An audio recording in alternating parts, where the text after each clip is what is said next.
Hey bourbon fans, I'm Tim, the Suburban Dad, helping dads find great bourbon. Today, as promised, I am giving you a sneak peek tasting at Jim Beam's latest release, their new American Single Malt, the Clermont Steep. This isn't even fully released yet, so I'm excited to be able to go over this with you guys. Let's get to it.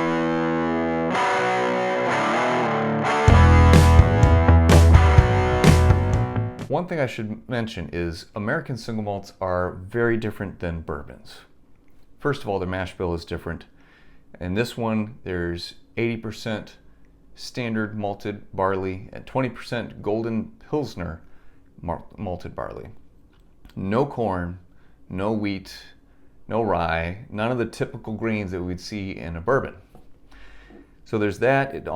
I look for a nice, sweet, fruity note with a single malt, an American single malt. So I'm not really looking for the caramel vanilla per se. It should be sweet and fruity to me. It can still be rich and velvety in texture, but I'm not expecting it to be just like a bourbon. So you have to know that going into tasting an American single malt. I'm gonna go ahead and give myself a pour here, and while I'm doing that, a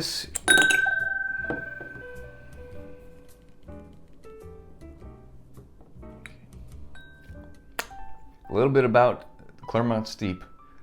It's aged 5 years. It's in a new, not previously used American oak barrel. It's toasted level 1 char. So not the usual 3 to 4 level char that you use for a bourbon. 94 proof, retails for about 65 bucks. This one is put out by Freddie No. He seems to be more on the experimental side. With the Little Book series, that tends to be a little bit off the beaten path. It's made with Jim Beam's own jug yeast, which if you ever tour Jim Beam, you can see the actual jug that Jim Beam used to carry around that had his proprietary yeast in it. It's kind of a weird thing, you just have to experience it. It's a pretty neat bit of history for the distillery. So this is distilled on site in Clermont. I'm gonna dive in with you guys using my previously discussed rating system for this. So first, quick glance, it's very light colored, very apple juicy looking, which not terrible for a single malt. It can be that way sometimes. Let's have a go at the nose. Yes, love that nose. Very fragrant, very inviting, no ethanol burn whatsoever, just sweet fruit, a little hint of herbal notes in there. I'm already very, very intrigued, and I'm excited to have a taste of this. Almost like a little bit of molasses on the nose and some mint. Actually a little bit of caramel in there. I'm trying to pick out what fruits I get from this. Maybe a little pineapple, orange. It smells very nice. Very, very good. That nose is fantastic. Wow. At least a 4. I'm considering giving this a 5 on the nose. That's really impressive. All right, let's have a taste. Enough talk about this. Okay, so first taste, getting myself acclimated. Let's have a second follow-up here. Okay, the second sip was definitely better. The palate, so on the palate, it's a little unique compared to some of the single malts that I've had.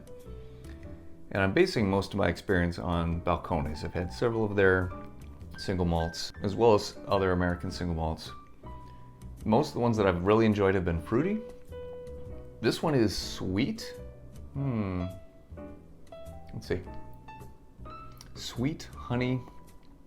A little bit of grain note in there, but it's nothing like the Limestone Branch, the Yellowstone single malt. That was literally like pouring a pile of grain in your mouth. This is actually pretty balanced for incorporating that grain note to it.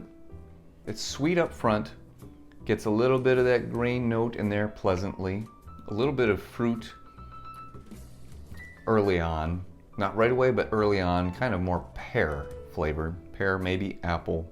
Pear is what I'm going with though. Okay, so on the palate, I'm gonna give that a, on the palate I'm gonna give it a 3 in terms of how complex the flavor is. Yeah, it just doesn't kick into high gear for me. The nose is the best part so far, easily. Mouthfeel, so again, for a single malt, it's about what I'd expect. Yeah, I'm gonna go with 3 on the mouthfeel as well. And on the finish, nice, not Kentucky hug type style finish, but it lets you know that it's there. Just a little bit warming, but it's more on the tongue as opposed to going all the way down the throat and the chest. Just a little bit further down, but mostly on the tongue. So I'd give it it's a medium long finish, so I'd say a 4 on that. Man, that nose.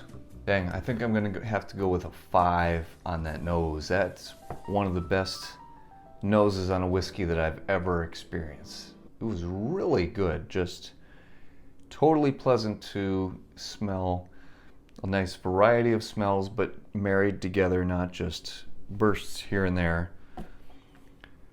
5 on the nose, 3 on the palate, 3 on the mouthfeel, 4 on the finish.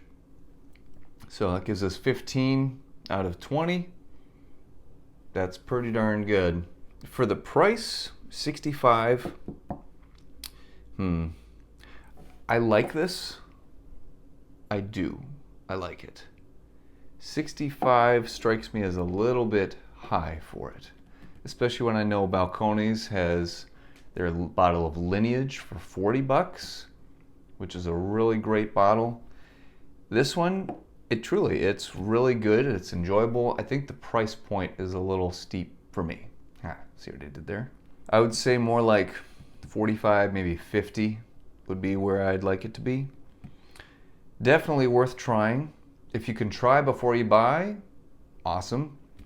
And especially if you like single malts, this is an exciting one, a very interesting one. That nose it's worth it for the nose alone to get a pour of it. Holy crap. That's fantastic. Absolutely worth a try. Is it worth it at $65?